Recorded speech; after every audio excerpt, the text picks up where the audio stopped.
Today's demo is going to be another photo montage, but this time we're going to be using geometric shapes along with some found images so that each student's photo montage will be unique. I'm going to be using Flickr to find the images for today's demonstration. If you go to Flickr's homepage, you're going to find that there's a search bar here where you can search for different types of images available on the Flickr site.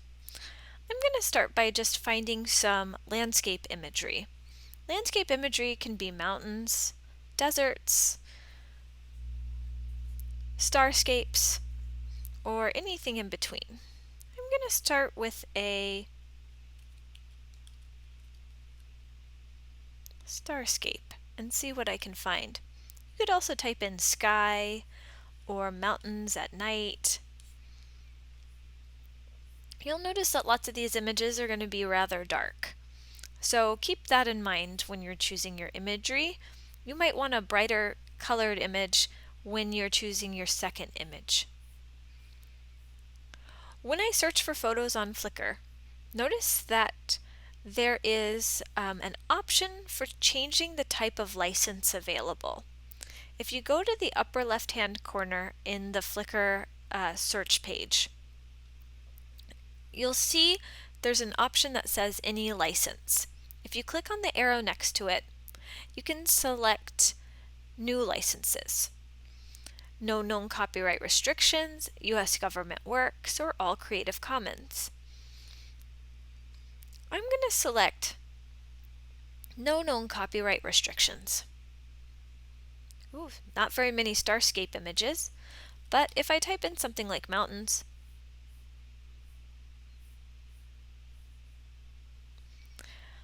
I'll see now, with no known copyright restrictions, that there's lots of mountain imagery that I can choose from.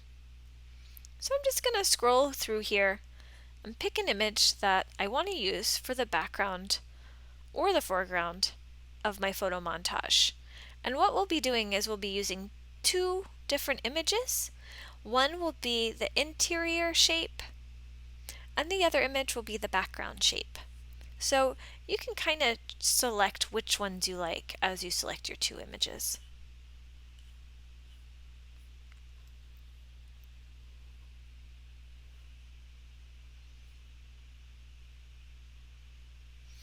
Okay, and I sort of love this glacier image, so I'm going to click on that image. And you can choose any image you like.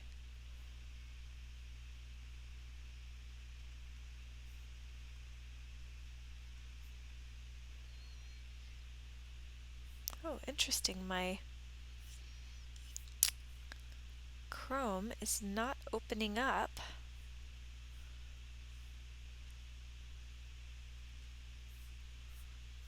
My images. Let me go to Safari. If for some reason your browser's not interacting with Flickr as it should, you might want to try a different browser. Let me see if Safari works.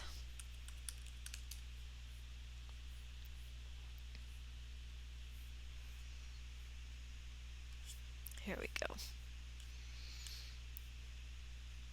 Okay. For some reason my Chrome isn't working with Flickr. So as you all know, browsers sometimes act differently with different pages depending on the version. Not sure what the problem is. Either my Chrome is acting up, or I actually have a software embedded in my Chrome that blocks ads, and it might be blocking the pop-ups for Flickr. So be aware of that. So I'll just use Safari for this one. Okay, so I like this image. If I would like to download this, what I can do is go to the lower right-hand corner here, and you're going to find the option for download this photo. It's an arrow that's pointing down. If I click on this, I'll see all the different options for download. Now the file we're going to be creating today is going to be 10 inches by 10 inches, and if you want to print it, that means that we're going to need images that are approximately 3000 by 3000 pixels. And that's because print resolution is typically recommended to be 300 pixels per inch, or 300 dpi, depending on who you're talking to. 300 times 10 is 3,000. So I'm going to try to find the largest image that I can. Now if I look at my original image size, I'm seeing that it's not quite 3,000. It's much smaller than that. So I have to know that if I do print it at a 10 by 10, this particular image is going to be a little bit blurry, and I might even see pixels. Okay? If I scale this image down so that it's not filling up the entire 10 by 10 canvas, then it might be okay. Alright? So what I'm going to do is I'm going to select this original and download it. It's going to end up in my downloads folder. If you'd like to save it somewhere else, you can always click save and save it somewhere else. Okay. Once I've downloaded that, I'm going to go back to my search. I'm pretty happy with that glacier image. And oops. And now I'm going to find a second image that I'll use as my backdrop. And usually you want your images to look pretty different. That's because if you're going to have a cutout in the center of your frame and a background image behind it, if the cutout and the background are too similar, it's a little hard to tell what's going on in the image. So this image I just downloaded is kind of blue and it's pretty light colors. So maybe what I'll do is I'll choose a background image that is a little bit darker, maybe different color tones or color effects. I might use this mountain pass image because it's a lot darker in the background. Scrolling down here, it might be interesting to see the juxtaposition of this horizontal line that's being created by these trees in this. And you don't need to choose a mountain image. You could choose something else. You could choose a different kind of landscape. Deserts, rivers, hillsides. Tuscany is always pretty. You could compare the two. I'm going to download this one because I'm curious what it'll look like. Again, I'll find that download icon, select original. Notice again, this one is not 3,000 dpi, so it's going to be a little bit blurry if I send it to print at 10 by 10. Other searches, again, keeping this no known copyright restriction set. You can look at skies, you could look at rain. There's lots of really beautiful pictures here on Flickr that you can download. So I want everyone to choose 2 or 3 images that you can download to explore for this demonstration.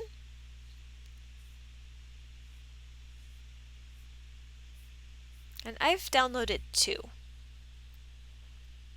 And I'll just minimize this so if I'm not happy with my images, then I can reopen it and download them. So take a minute to download some. You can pause this video if you need a minute. And then what we'll do is we'll go to Photoshop. So unlike our first demonstration where we started with a JPEG, what we're going to do today is we're going to create our document first before placing in our images. So in Photoshop, I'm going to select Create New. I'll get a Create New dialog box, and I'm going to set my units to inches. All your presets are on the right hand side of this dialog. I'm going to set my width to 10, my height to 10, and my resolution to 300 pixels per inch.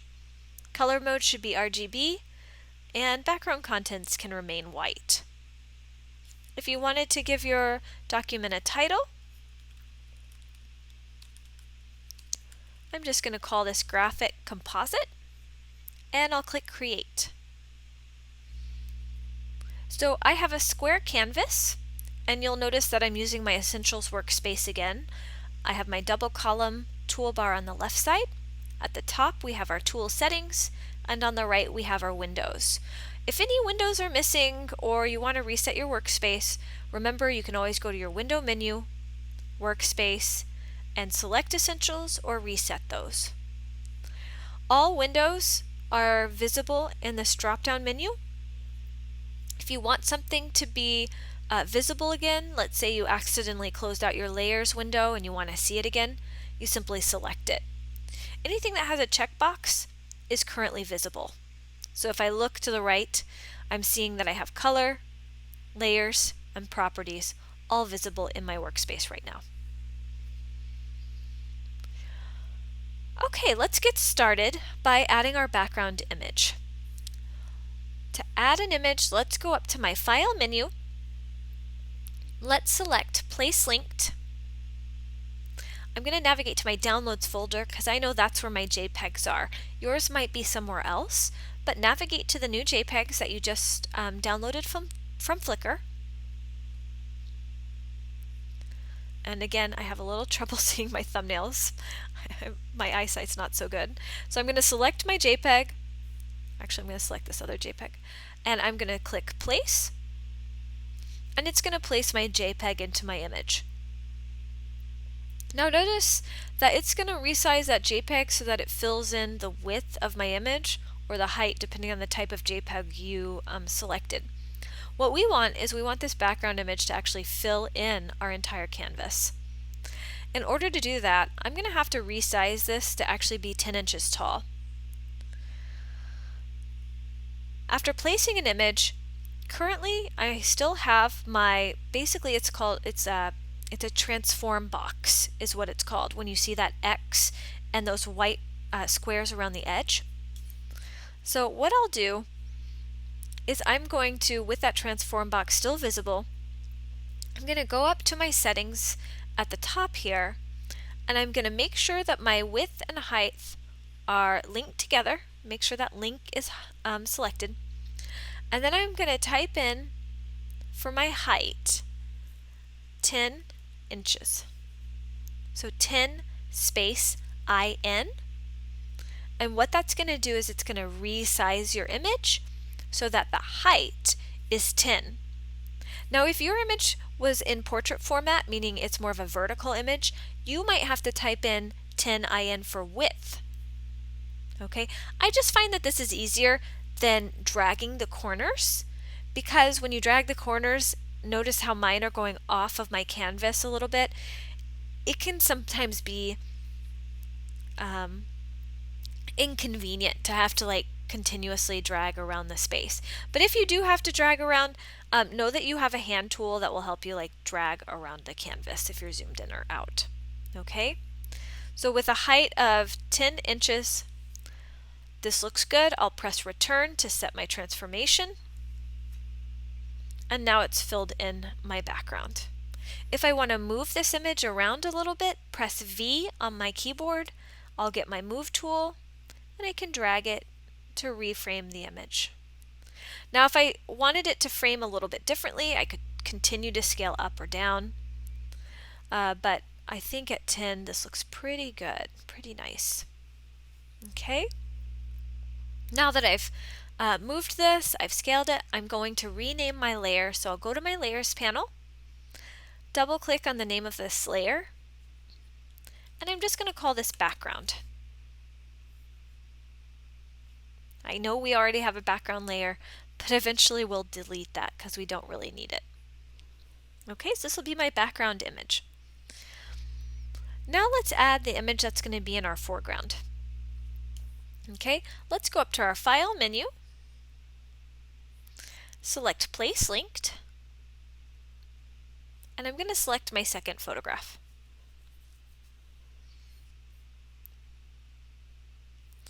When it's placed, it's going to be placed at the scale of the image that I downloaded.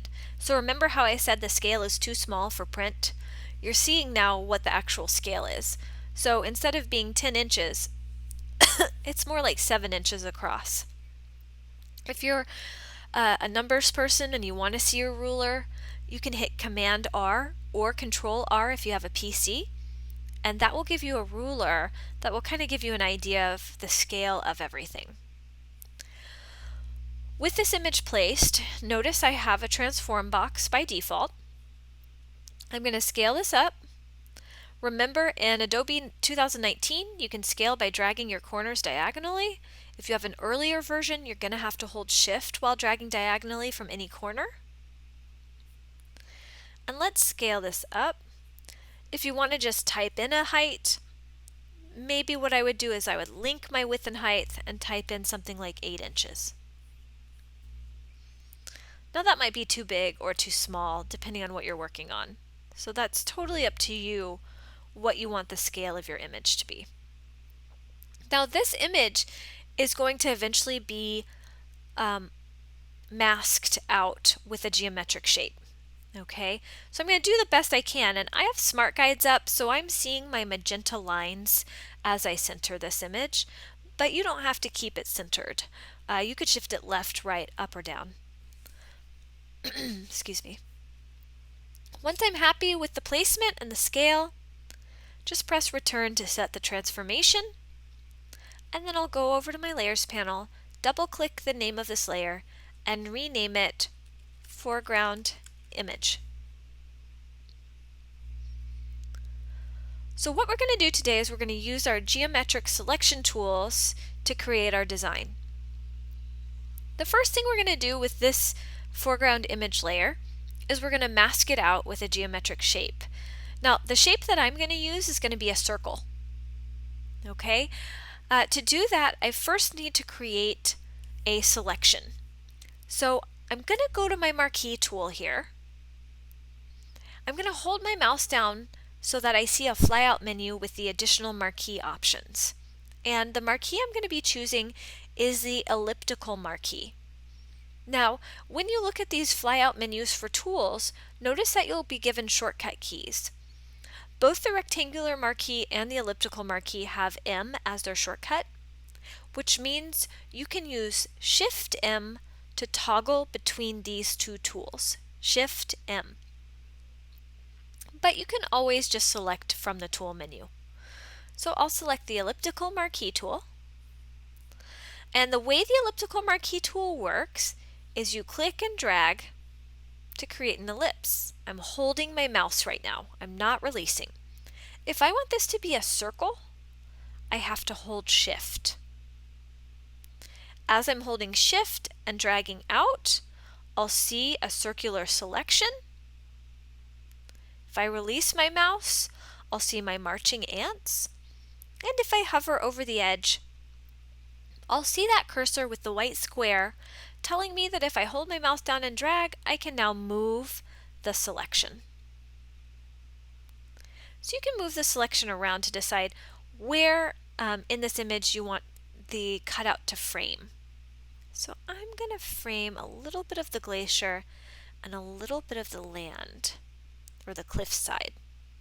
Yours might look different, so just move it around until you're happy. With the selection created, actually I should mention under the select menu, if you're really unhappy with your selection, deselect and start over again with that elliptical tool. Okay, that's how you remove a selection. Under your select menu, deselect. Okay, so with this selection, I'm now going to load that selection into a mask for this foreground image. So I'm going to make sure that layer is selected. So my glacier layer is selected here. I'm going to navigate down to the bottom of my layers panel. I'm going to find the icon to add a layer mask, which is the third icon, black circle on a white rectangle. I'm going to click one time on that icon. And what I should see is that my layer has now been cut out into that shape. Okay? Just like, remember that frame that we did in the first exercise? That frame is a very similar feature as what we're doing here. We're just, instead of using adjustment layers, we're using a regular image-based layer. Okay, so now we can move our image. So I'm going to press V to access my Move tool, and I'm going to recenter this cutout onto my page. And if I'm not sure where center is, I can hit Command apostrophe or Control apostrophe,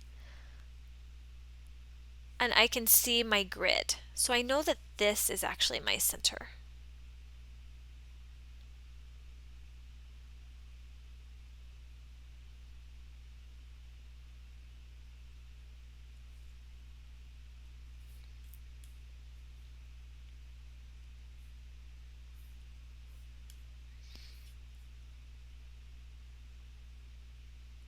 Okay. Command apostrophe, control apostrophe for the ruler. Some students like the transform controls always being visible. Some don't know that you can turn that on or off in your tool settings at the top of your workspace here. So sometimes I keep them on, sometimes I keep them off. It depends on what I'm doing. Okay, so I'll hide this grid for 1 second. Okay, if you want to scale anything, now's the time. To scale something, I want you to hit Command or Control T. And if you need to scale it, drag any of your corners diagonally. Again, if you have an older version of the software, you will have to hold Shift while doing that. And you can always press Return to set the transformation.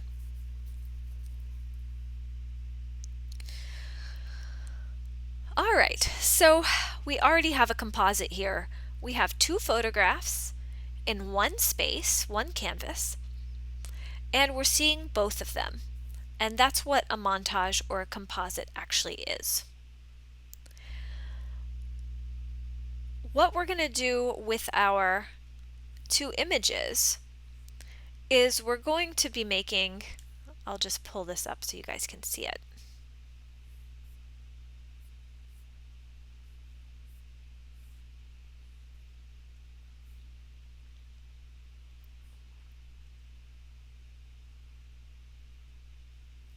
An image similar to this. So we're already halfway there.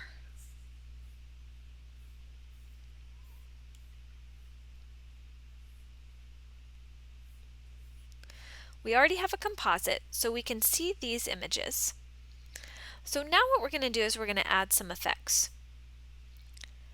To add effects, I'm going to first create a selection, and then I'm going to load an adjustment layer.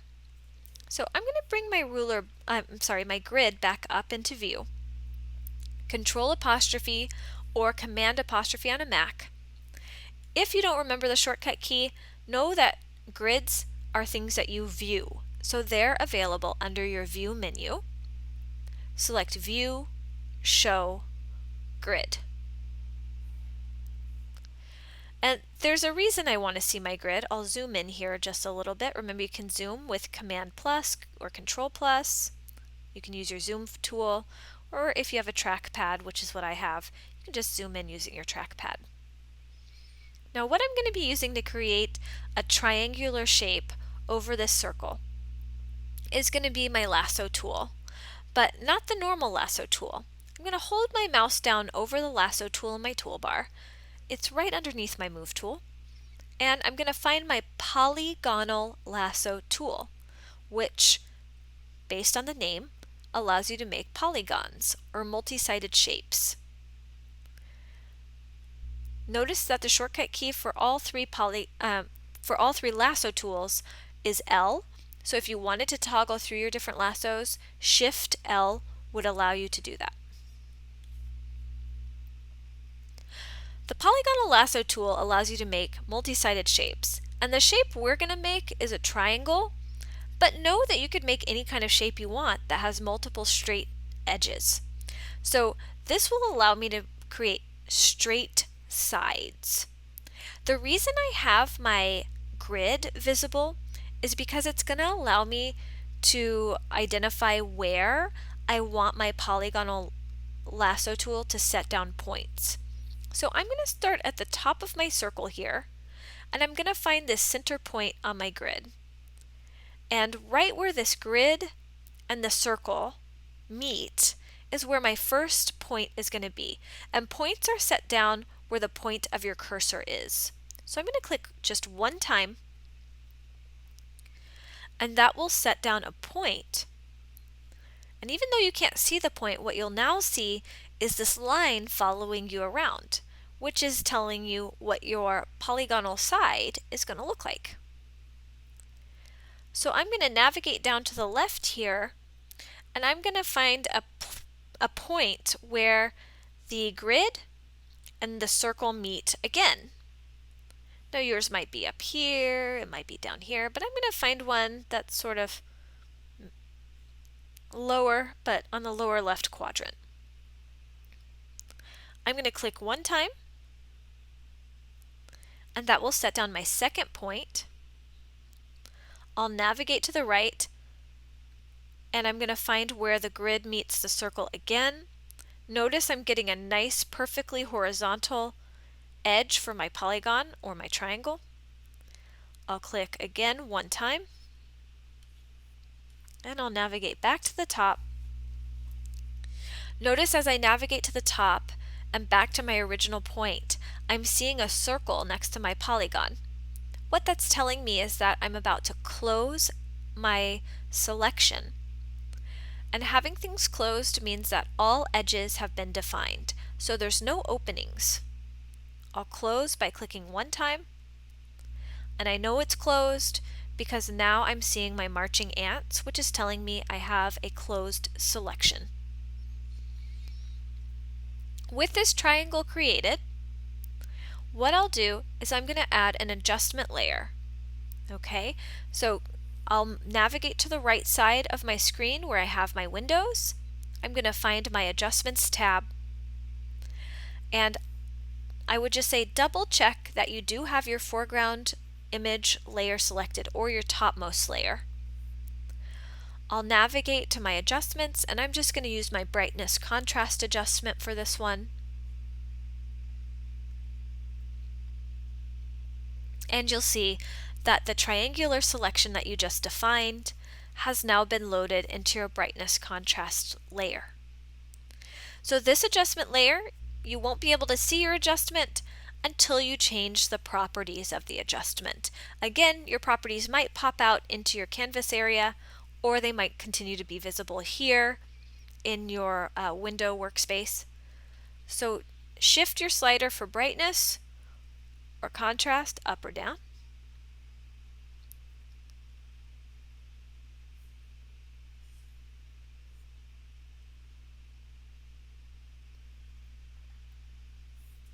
I'll hide my grid, Command apostrophe or Control apostrophe.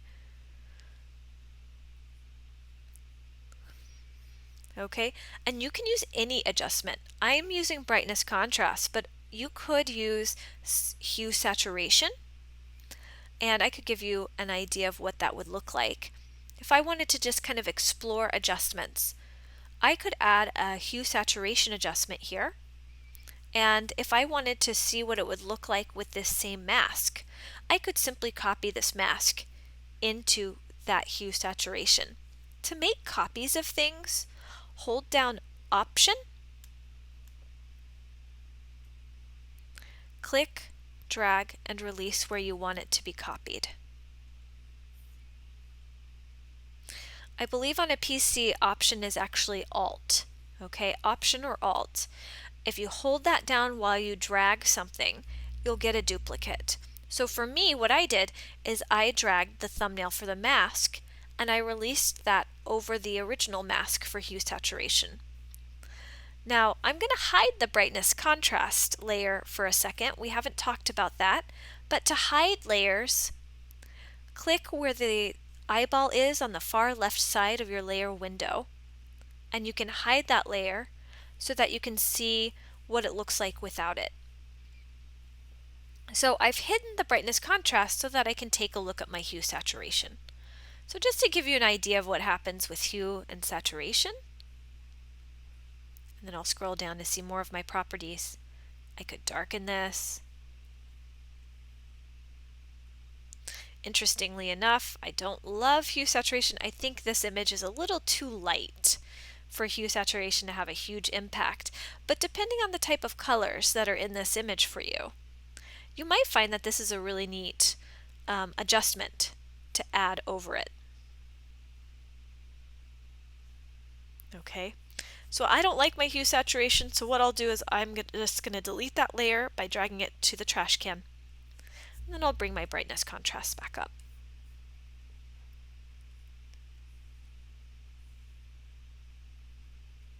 Okay. There's a lot of things you can do right now. What I'm going to do is I'm going to make actually a duplicate of this brightness contrast layer. Okay.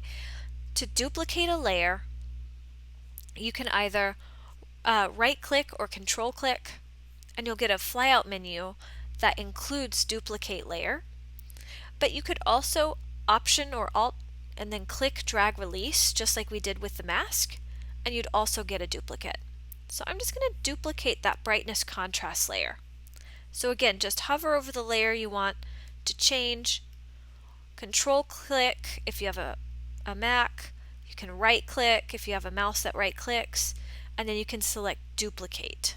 Okay, notice when I duplicate an adjustment layer, not much happens, right? It goes from sort of bright to more bright. Basically, you're just layering the exact same adjustment over itself, so you're increasing it. What you might want to do is take a look at what happens if you move this duplicate around. So I'm going to press V to access my Move tool, and I'll make sure my duplicate copy is selected. And I'm just going to drag this duplicate down. And I think that's pretty cool. Now you could also transform this. Command T will give you a transform box, and you could rotate the image. To rotate at 45-degree angles, while you're rotating, start holding Shift, and it will sort of lock. They've kind of changed it now. It looks like it's locking at 30-degree angles or 15-degree, but that will allow you to kind of select really clear angles. So you don't have to just duplicate once, you could duplicate twice or 3 times, and you could even make different adjustments for each duplicate. You can make it darker, brighter, depending on what you want your image to look like.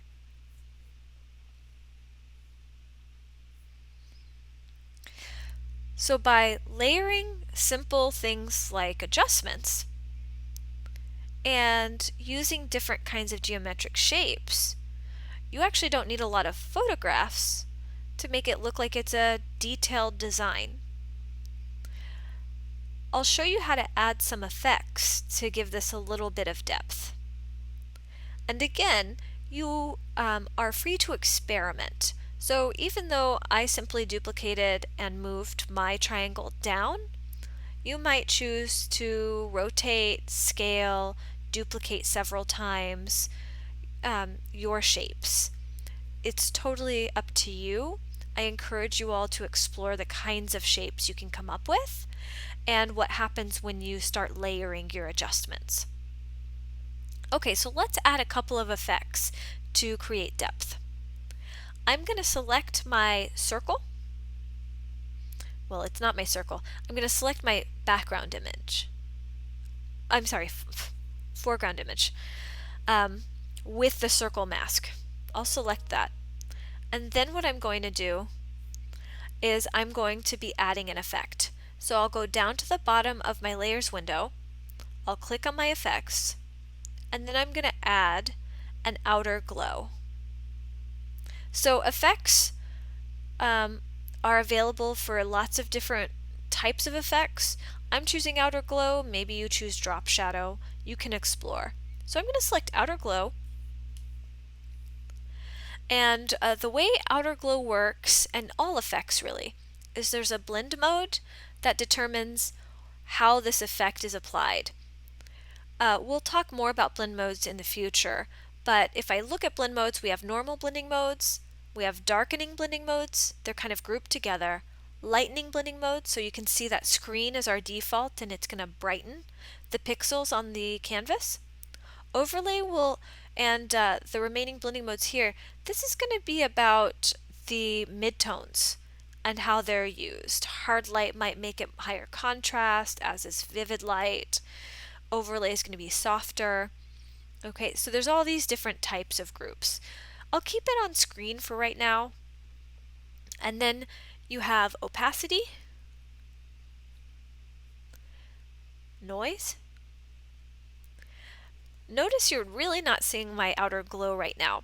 So what I need to do is I need to adjust this characteristic called spread. It's at 0%. So I'm going to increase that, and then I'm going to increase the size.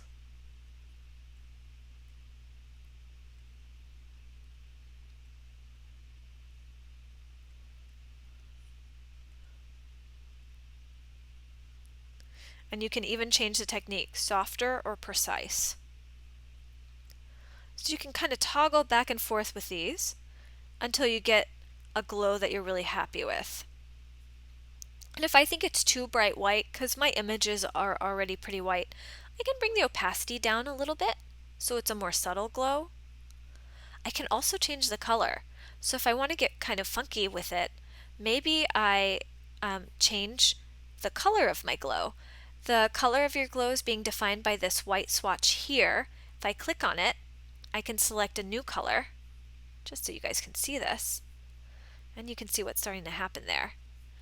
And so if I apply a magenta, maybe even a really blue color, blue doesn't really show up because of my blue background. But you can kind of explore this and see what it is that you really like. And you can start layering these things. So I could have an outer glow for the circular shape, and then I might add an outer glow to my triangles too. And maybe they have different colors. So I'll select this brightness contrast. I'll apply an outer glow by using my effects menu again. Maybe I'll try a slightly different color. Ooh, that's kind of weird.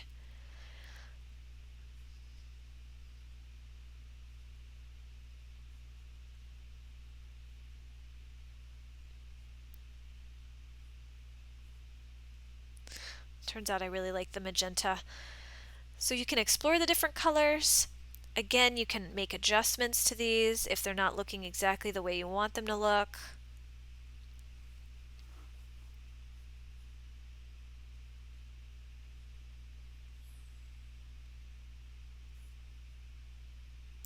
You can even change the blend mode. So if I wanted this to be a darkening blending mode, I would change it and see what that looks like. Again, if it's too strong, for instance, I think this purple glow is too strong, I can adjust my opacity and make it really, really, really subtle.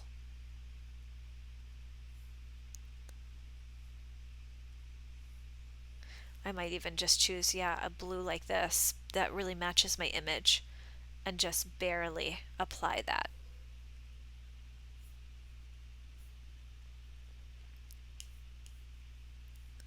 And I'll just apply the same setting to the second triangle.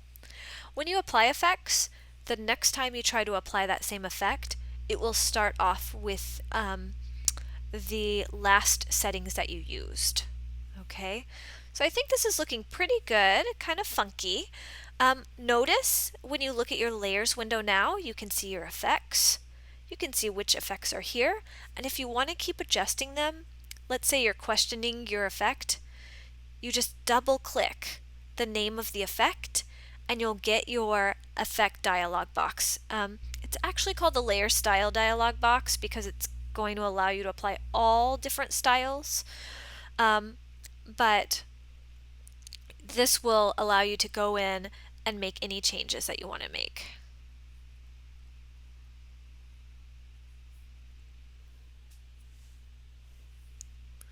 Okay, so I really love the way this is looking. The last thing that I'm going to do is I'm going to go back to my background image here. I'm going to select it because I'm going to make some really minor changes to the coloring. Now that I've applied these sort of colored outer glows, I feel like the background might want to be a little more saturated. So I'll go to my adjustments layer, my adjustments window, and I'll just apply a hue saturation adjustment. Remember, adjustments are applied above whatever you had selected. So I had my background image selected, I selected an adjustment, and so that adjustment landed above my background. Okay, so I'll click on this adjustment. That will open my properties for the adjustment. and I'll just really subtly see if this image is going to look nice with a little more.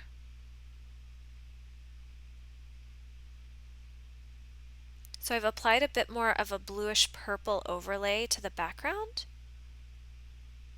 Let's see. I kind of like it with a little. And then I'm adjusting the saturation. If I keep the saturation up, you can see what's happening there. It's getting more of that blue that I'm applying. If I bring the saturation down, it's going to get more subtle. And then you can even darken, right? And what darkening is going to do is going to bring these bright colors from my foreground. They'll make it pop more. Or I could lighten it and make it feel like this design is a little more flat.